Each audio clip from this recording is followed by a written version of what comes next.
पहले दिन से इस केस को देख रहे थे। आप वो वाहिद एंकर थे जो कि दुआ ज़ारा के वालिद के घर गए और ये अब कंफर्म है कि सिंध पुलिस जो है वो पंजाब पहुंच गई है और वफाकी हुकूमत जो है वो भी शामिल हो गई है। सलमान सूफी साहब हैं वज़ीर-ए-आज़म के मामून ख़ुसूसी, उनका ट्वीट जो है वो सामने आया है। और अस्सलाम वालेकुम नाज़रीन, मुनज़्ज़म पाकिस्तान के साथ मैं हूं मुनज़्ज़म। इस वक्त हमारे साथ फरहान ज़फ़र साहब मौजूद हैं जो कि दुआ ज़हरा केस को पहले दिन से ही देख रहे हैं।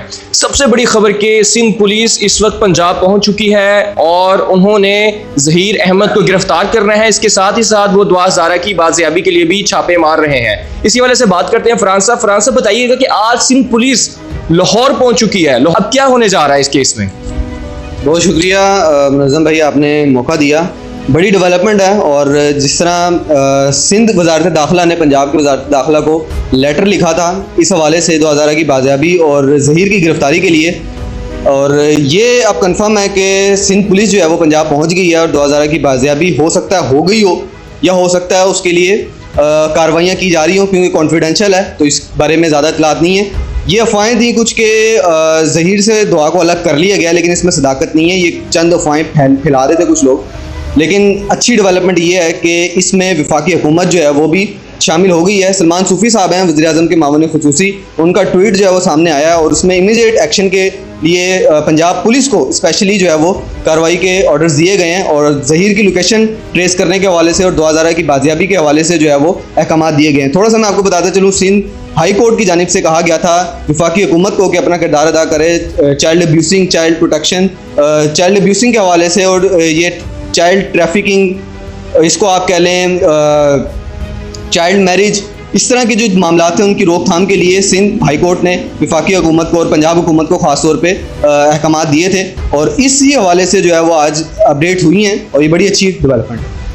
फरहान भाई, सबसे पहले बात बताइएगा कि कुछ लोग आपको बुरा भला भी कह रहे थे क्योंकि आप पहले दिन से इस केस को देख रहे थे। आप वो वाहिद एंकर थे जो कि दुआ ज़हरा के वालिद के घर गए और आपने सबसे पहले इस केस को हाईलाइट किया। और सर ये मैं नहीं, तमाम लोग ही कह रहे थे और इसमें हमें इस चीज़ में हमें ये नहीं है कि हमारे ऊपर क्रिटिसिज्म किया गया तो हम बड़ा इस चीज़ को बढ़ चढ़ के बताएं और आज अपनी बड़ी फतेह मनाएं। जो लोग जिसकी बच्ची अगवा हुई, जिसकी बच्ची जो है वो उसके दूर होगी, उसको तनकीद का निशाना बना रहे थे, तो आप ये समझें कि हम लोग क्या हैं फिर। तो वो चीज़ जो है ना, उस चीज़ को हम इतना अपने उसके ऊपर सवार भी नहीं करते कि जो लोग हमें बुरा भला कह रहे हैं या क्या कह रहे हैं। बिल्कुल, वो एक मैंने जब लास्ट टाइम मैं अभी कराची गया हूँ, मैंने उनसे पूछा था कि सर आपने ये मतलब किस जज्बात में आके आपने इतना सारा जो है वो अपने फुटेजेस दिखा दी, अपनी शादी की फुटेजेस दिखा दी, कुरान पाक सर पे रख लिया। तो बड़े दुखी अंदाज में उन्होंने मुझे बताया था कि लोग इतना प्रेशराइज और इतना करैक्टर असैसिनेशन कर रहे थे कि मेरे पास आखिरी हल कोई नहीं था अपनी सच्चाई देने के लिए, तो वो मैंने इस तरह का अमल किया था। लेकिन मैं आपको बताते चलूँ, आपने पूछा कि चाइल्ड ट्रैफिकिंग और ह्यूमन ट्रैफिकिंग हम ही कह रहे थे।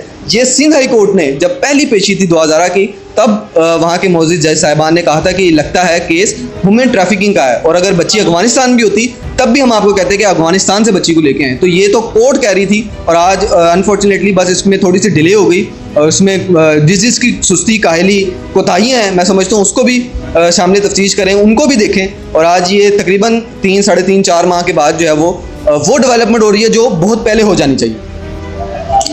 अच्छा, आप उनके घर गए, आपने उनके फादर के जज्बात देखे, अब इस वक्त क्या उनके हालात होंगे? वो वक्त जो 3 महीने से एक फादर मेहनत कर रहा है अपनी बेटी को हासिल करने के लिए, अब मज़ीद क्या हो सकता है? वो बेचारा क्या सोच रहा होगा, क्या कर रहा होगा? क्योंकि आप उनके बड़े करीब रहे हैं, आपने उनके घर की फीलिंग्स देखी हैं, लोगों को बताना चाहेंगे क्योंकि लोग बहुत अजीब अजीब कमेंट कर रहे हैं कि फ़ादर को सही तरबियत करनी चाहिए थी, फ़ादर ने सही तरबियत नहीं की। जो इंसान किसी शख्स से मुलाकात करता है, मुलाकात के बाद ही वो उसको समझ सकता है। तो जब आपने उनसे मुलाकात की तो आपने बीइंग ए ह्यूमन उनको किस तरह से देखा?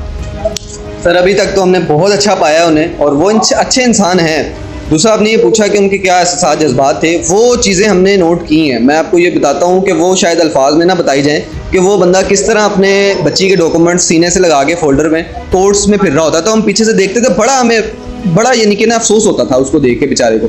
लेकिन जब फर्स्ट टाइम दुआ कोर्ट में पेश हुई थी, उस दिन के बाद जब वो उसने बयान दिया, जिस तरीके से भी वो बयान हुआ, उसके बाद जब बच्ची को कराची से दोबारा लाहौर के लिए रवाना किया गया, वो मोमेंट जो है वो नहीं मैं बयान कर सकता, वो अल्फाज में शायद बयान हो ही नहीं सकता। इतना डिप्रेसिंग मोमेंट था। हम रात को उनके घर गए थे और इस कदर टूटे हुए थे वो, लेकिन सलाम है उनके जज्बे को, सलाम है उनकी हिम्मत को कि उन्होंने अपना हौसला बंधाए रखा। बहुत सारे लोग उनके साथ शामिल थे, उनको हौसला देते रहे और अल्हम्दुलिल्लाह आज जो है ये केस जो है वो अपने मंतकी अंजाम को इस तरह पहुंच रहा है जिस तरह इसको पहुंचना चाहिए। जिस तरह मैं बार बार कहता हूँ कि इस चीज़ को जो है हमें टेस्ट केस बनाना चाहिए।